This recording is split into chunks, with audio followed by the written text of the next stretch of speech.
I caught my wife cheating in our bed. So I took the house, the kids, and everything she had, then made sure she lose her job. Man, I've been lurking here for a long time. But to think that I'm actually here writing my own story and looking for advice is wild. I needn't help in my marriage, or maybe I should say to end my marriage, because things really aren't the way they used to be, and to be honest, I blame myself. There were points where I saw the reddest of red flags and I didn't act appropriately, but don't worry, I'll explain everything, and I'll try to make it easy to follow. At least to the best of my abilities, because I'm not a great writer. My wife is 41 years old, and her name is Grace, not her real name. I'm 43 years old, and I've been married to her for 15 years, and that marriage has given us 2 absolutely beautiful children. Our daughter is 13, and her son is 9. Whether we've been good spouses to one another is one thing, but I know that we have been good parents to our children, and I have personally always done my best to make sure that my kids are always happy. I have to tell you something that happened after the birth of our son when he was just a few months old. My wife was going through a really tough time, and it seemed to be postpartum depression, so I was doing absolutely everything I could to take the load off of her. One day she told me that she wanted to go out, to just breathe, and I totally understood that she needed a complete break at least for a day. So I told her I had everything under control and let her take off for a day just to herself. I mean, that's what a good husband would do, and it was my kid too. Now the problem came when she got back home. It was very clear that Grace was sad about something. Yes, she might have been going through a depression at that time, but she looked visibly down about something that night, and it all made sense when the children were sleeping and she started crying almost right away. I remember being very confused, but I assumed that the emotions had finally started to overflow. But then she spoke and I remember the exact words she said. It's hard to forget things like this. I slept with somebody. The living room was dead quiet after she said that, and considering that we had just had a child, my wife was going through postpartum depression, and that bad news had been sprung on me late at night with no preparation. I remember being completely confused on how I was meant to react. Was I supposed to start shouting or flip a table? I had never been an aggressive person even in moments when it was warranted. The whole night was weird because it took me 10 minutes of us sitting there before I could break the silence. I asked her who it was. She also left a big pause before admitting it was just some random guy. I was tempted to ask exactly what they had done, but I didn't want to do that to my mental health. She volunteered more, saying she went to a bar and he hit on her, and she got carried away. And then she left the sentence end in silence. We sat there for like another 10 minutes before I told her she should get some sleep. She went upstairs and I slept on the couch that night. That was actually the last time we actually spoke about it. I don't know why. I really can't explain why I didn't go back to the cheating after that point. I think I felt like everything was so happy with a new kid, and what I felt was a model family, and maybe I made excuses for her because of her PPD. Was that the wrong thing to do? Should I have berated her like any other cheater would have been regardless of what she was going through? I don't know. I didn't know a lot of you will judge me for sticking with her after that, but it's one of those situations you'll never know how to handle unless you're in it. I even gave her credit for coming out with it right away. It was a sign of remorse, so I just let the whole episode slide. We never spoke about it for nearly a decade after it happened, until this year. Some needed context is that I'm a busy guy. I have my own business, and after reading some books years ago, I became big on properly structuring my days for productivity. So most of the time, except on rare cases, it's pretty easy to tell when I'll be at work, when I'll be eating lunch, when I'll be working out, and so on. It's a pretty great system for me, and ever since embarking on it a few years ago, I felt so much more productive. But I'm not here to advertise anything to you guys. The main point is that I have very predictable days, so if you're very close to me, you know exactly where I'll be and at what times. Though again, except for on rare occasions.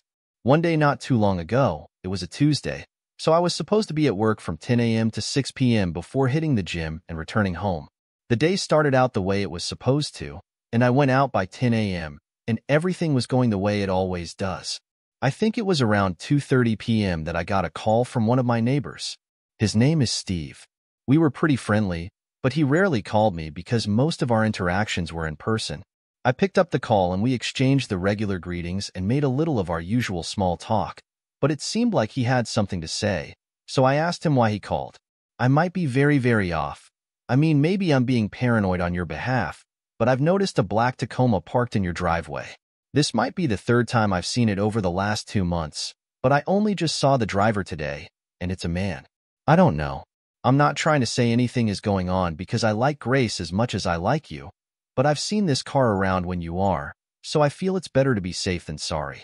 I'm sorry if I'm being an a-hole and if you'll hate me because I'm essentially accusing your wife of some things, but I'd want you to do this for me if you saw us the same, so you can hate me after, okay?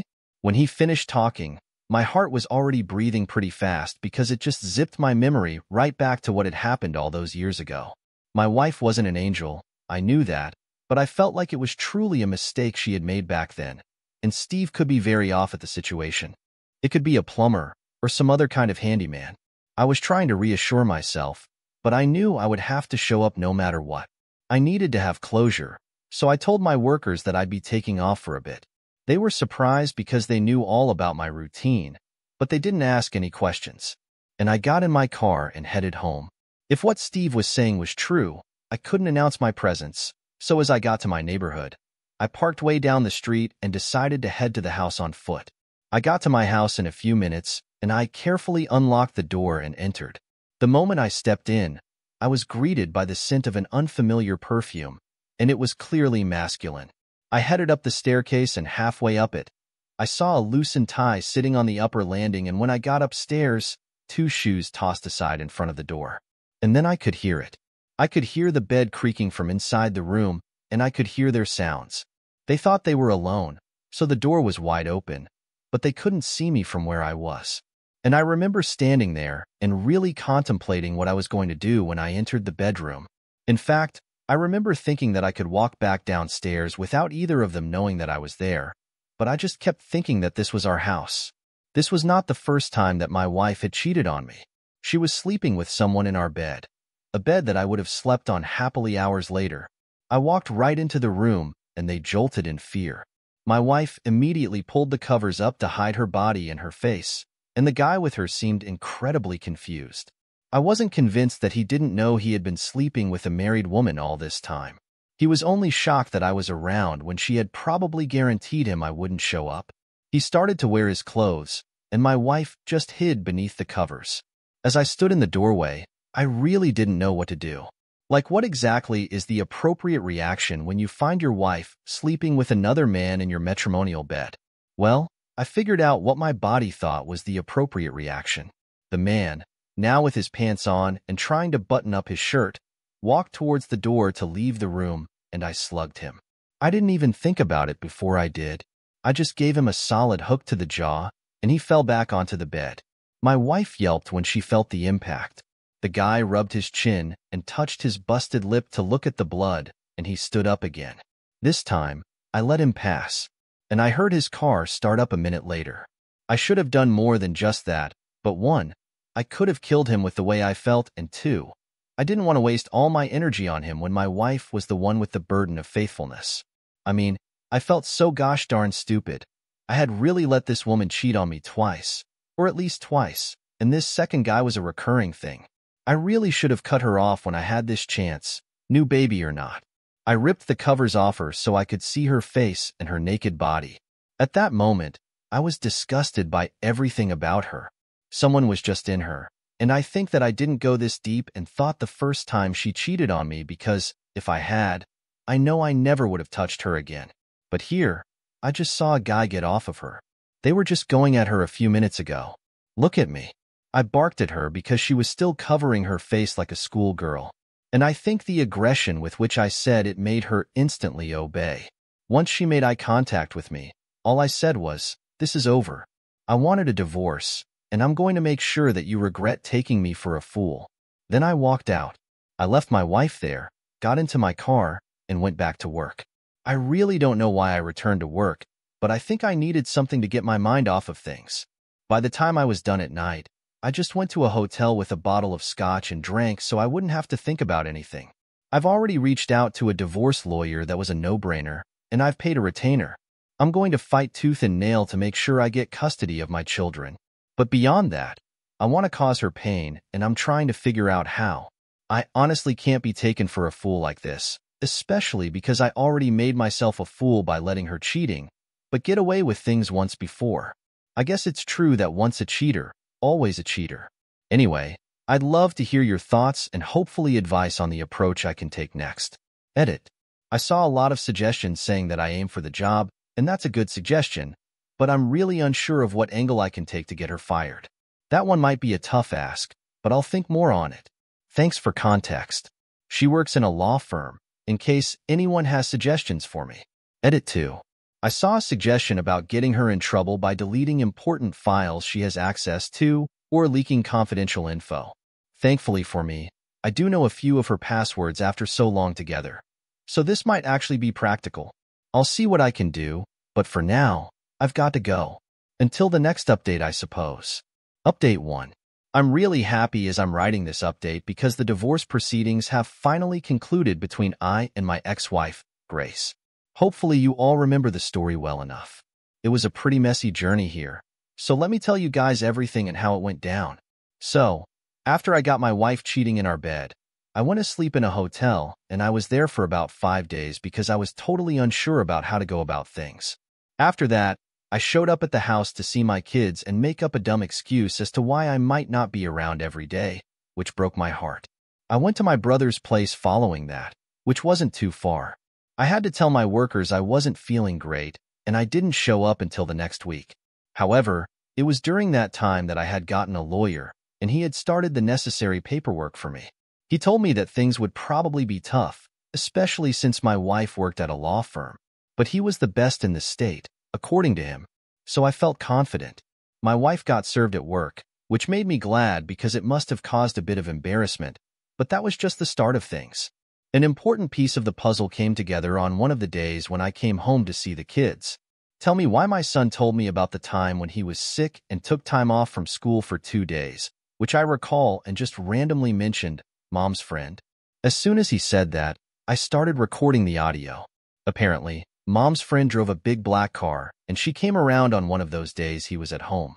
This literally happened about a week before I caught her. Honestly, I was furious, but I had to keep my cool around the kids because this meant that Grace was fornicating even with the kids in the house, bringing random men around my children. If it was my daughter sick at home, would that have changed anything? Was her affair that important that she didn't have the decency to keep her bad behavior away from my kids? Everything I found out went straight to my lawyer. And he seemed to be a lot happier than I was with a new development because he seemed to see an angle that things could work from. He also asked for bank statements. We had a joint account, so he could try and find any evidence of her using our funds on her affair. Admittedly, the guy was doing a great job and I felt confident in him. The whole divorce saga was extremely long, tiring, and expensive, and I don't ever want to have to go through anything like that again because it was so sad to see myself having to fight for custody of my children from a cheating hoe.